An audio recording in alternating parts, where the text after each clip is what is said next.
ದರ್ಶನ್ ಭೇಟಿ ಆಗ್ಲಿಕ್ಕೆ ಬಂದವ್ರಿಗೆಲ್ಲ ಅವಕಾಶ ಇಲ್ಲ ಅನ್ನೋದು ಗೊತ್ತಿದ್ರೂ ಕೂಡ ಅದು ಯಾಕೋ ಗೊತ್ತಿಲ್ಲ, ಅಭಿಮಾನ ಅನ್ನೋ ಹೆಸರಲ್ಲಿ ಪ್ರತಿನಿತ್ಯ ಒಬ್ರಲ್ಲ ಒಬ್ರು ಪರಪ್ಪನ ಅಗ್ರಹಾರ ಜೈಲ್ ಬಳಿಗೆ ಬರ್ತಿದ್ದಾರೆ. ಇವತ್ತು ಕಾಲ್ ಮುರಿದು ಹೋಗಿದೆಯಂತೆ, ಆದರೂ ಕೂಡ ದರ್ಶನನ್ನ ನೋಡಬೇಕು ಅಂತ ಬಂದಿದ್ದಾರೆ. ದರ್ಶನ್ ಅಭಿಮಾನಿ ಪರಪ್ಪನ ಅಗ್ರಹಾರ ಜೈಲ್ ಬಳಿಗೆ ಆಗಮಿಸಿದ್ದಾರೆ.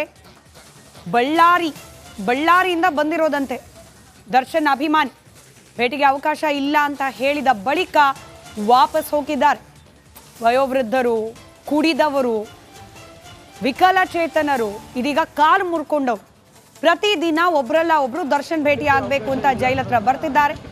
ಅವಕಾಶ ಇಲ್ಲ ಅಂದ ಮೇಲೆ ಅಲ್ಲಿಂದ ಹೊರಟಿದ್ದಾರೆ.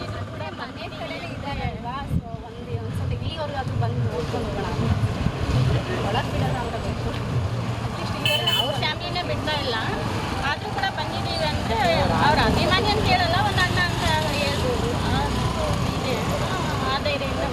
ದರ್ಶನ ತುಂಬಾ ಇಷ್ಟ ನಿಮಗೆ? ಇಷ್ಟ ಅಂತಲ್ಲ, ಒಂದು ಅಣ್ಣನ ರೇಂಜಲ್ಲಿ ನೋಡ್ತೀವಿ. ಇಷ್ಟ ಅಂದರೆ ನೀವು ಅಭಿಮಾನ ರೇಂಜಿಗೂ ಹಾಕ್ಬಿಡ್ತೀರಾ. ಅಭಿಮಾನ ಅಂತ ಹೇಳಲ್ಲ, ಒಂದು ತಂಗಿ ಥರ ಹೇಳಿ. ನೋಡ್ಲಿಕ್ಕೆ ಅವಕಾಶ ಇಲ್ಲ ಬಿಡೋದಿಲ್ಲ. ಇಲ್ಲ, ಅವ್ರಿಗೆ ಅವಕಾಶ ಇಲ್ಲ ಅಂತ ಗೊತ್ತಿದ್ರು ಕೂಡ ಮನೆ ಕಡೆ ಇದ್ದಾರೆ ಅಲ್ವಾ, ಸೊ ಒಂದ್ಸತಿ. ರೇಣುಕಾಸ್ವಾಮಿ ಕೊಲೆ ಪ್ರಕರಣಕ್ಕೆ ಸಂಬಂಧಪಟ್ಟಂತೆ ಈಗ ಪರ ವಿರೋಧದ ಚರ್ಚೆಗಳು ಪ್ರಾರಂಭ ಆಗ್ಬಿಟ್ಟಿದೆ. ಒಂದ್ ಕಡೆ ನಟ ದರ್ಶನ್ ಅವರು ಈ ರೀತಿ ಕೊಲೆ ಮಾಡಬಾರ್ದಿತ್ತು ಅನ್ನುವಂತಹ ವಿಚಾರ, ಅಂದ್ರೆ ಈಗ ಅವರು ಆರೋಪಿ ಸ್ಥಾನದಲ್ಲಿದ್ದಾರೆ, ಆದ್ರೆ ಈ ರೀತಿ ಕೃತ್ಯ ಅವರಿಂದ ಆಗಿದ್ರೆ ಅದು ತಪ್ಪು ಅಂತ. ಮತ್ತೊಂದು ಕಡೆ ರೇಣುಕಾಸ್ವಾಮಿ ಹಾಗಾದ್ರೆ ಮೆಸೇಜ್ ಮಾಡಿದ್ದಾರಲ್ಲ, ಅದು ಸರಿನಾ ಅಂತ ಕೆಲವರು ಪ್ರಶ್ನೆ ಮಾಡ್ತಿದ್ದಾರೆ. ಅದೇ ರೀತಿ ಕಿರುತೆರೆ ನಟಿ ಆರೋಪಕ್ಕೆ ಸಂಬಂಧಪಟ್ಟಂತೆ ರೇಣುಕಾ ತಂದೆ ಆಕ್ರೋಶವನ್ನ ಹೊರಹಾಕಿದ್ದಾರೆ. ನನ್ನ ಮಗ ಮೆಸೇಜ್ ಮಾಡಿದ್ರೆ ಕಂಪ್ಲೇಂಟ್ ಕೊಡಬಹುದಿತ್ತು, ಇಷ್ಟು ದಿನ ಏಕೆ ಸುಮ್ಮನಿದ್ರು ಅಂತ ಕಾಶಿನಾಥ್ ಸಿಡಿಮಿಡಿಗೊಂಡಿದ್ದಾರೆ. ಮೆಸೇಜ್ ಮಾಡಿದ್ರು ಸಾವಿನ ಶಿಕ್ಷೆ ಸರಿನಾ ಅಂತ ಅವರು ಪ್ರಶ್ನೆ ಮಾಡಿದ್ದಾರೆ. ರಿಪಬ್ಲಿಕನ ಜೊತೆ ರೇಣುಕಾ ಸ್ವಾಮಿ ತಂದೆ ಅಳಲು ತೋಡ್ಕೊಂಡಿದ್ದಾರೆ.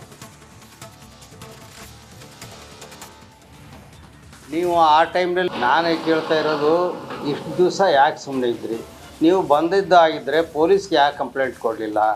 ಕಾನೂನು ಕ್ರಮ ಕೈಗೊಳ್ಳೋಕ್ಕೆ ಬೇರೆ ಬೇಕಾದಷ್ಟು ಸಾಧನಗಳು ಇದ್ವಲ್ಲ ನಾನು ಕೇಳೋದು. ಆಮೇಲೆ ಏನೇ ಹಾಕಿದರೂ ಕೂಡ ಈ ರೀತಿ ಚಿಂಪೆ ಹಿಂಸೆ ಮಾಡಿ ಕೊಲೆ ಮಾಡ್ತಕ್ಕಂಥದ್ದು ಉತ್ತರವೇ? ನನ್ನ ಪ್ರಶ್ನೆ ಅವರಿಗೆ. ಯಾರು ಕೇಳ್ತಿದ್ದಾರೆ, ಏನು ಹಾಕಿದ್ದಾರೆ ಅಂತ ಹಾಕಿದರೆ ಇದು ಉತ್ತರವೇ? ನೀವು ಬೇರೆ ರೀತಿಯಿಂದ ನೀವು ಪ್ರಶ್ನೆ ಮಾಡ್ಬೋದಾಗಿತ್ತಲ್ಲ, ಪೊಲೀಸ್ ಕಂಪ್ಲೇಂಟ್ ಕೊಡ್ಬೋದಾಗಿತ್ತು, ಬೇರೆ ಇನ್ಯಾವುದೋ ರೀತಿಯಿಂದ ನೀವು ಮಾಡ್ಬೋದಾಗಿತ್ತು. ಈಗ ಒಬ್ಬೊಬ್ಬರು ಏನೇನು ಹೇಳ್ತಾರೆ ಅಂದರೆ ನಮ್ಮಲ್ಲಿ ಉತ್ತರ ಇಲ್ಲ, ನಮಗೇನು ಗೊತ್ತಿಲ್ಲ, ಹಾಕಿದಾನೋ ಇಲ್ಲೋ ಅಂತಲೂ ಗೊತ್ತಿಲ್ಲ. ನೀವು ಆ ಟೈಮ್ನಲ್ಲಿ ಪೊಲೀಸ್ ಕಂಪ್ಲೇಂಟ್ ಕೊಡ್ಬೋದಾಗಿತ್ತಲ್ಲ. ಪೊಲೀಸ್ ಕಂಪ್ಲೇಂಟ್ ಕೊಟ್ಟು ನೀವು ಈ ಥರ ಕಾನೂನನ್ನು ತಮ್ಮ ಕೈ ತಗೊಂಡು ಚಿತ್ರಹಿಂಸೆ ಮಾಡಿ ಒಂದು ಸಂಸಾರನ, ಒಂದು ಹೆಣ್ಣಿನ ಜೀವನ ಹಾಳು ಮಾಡ್ತಕ್ಕಂಥದ್ದು ಏನಿತ್ತು?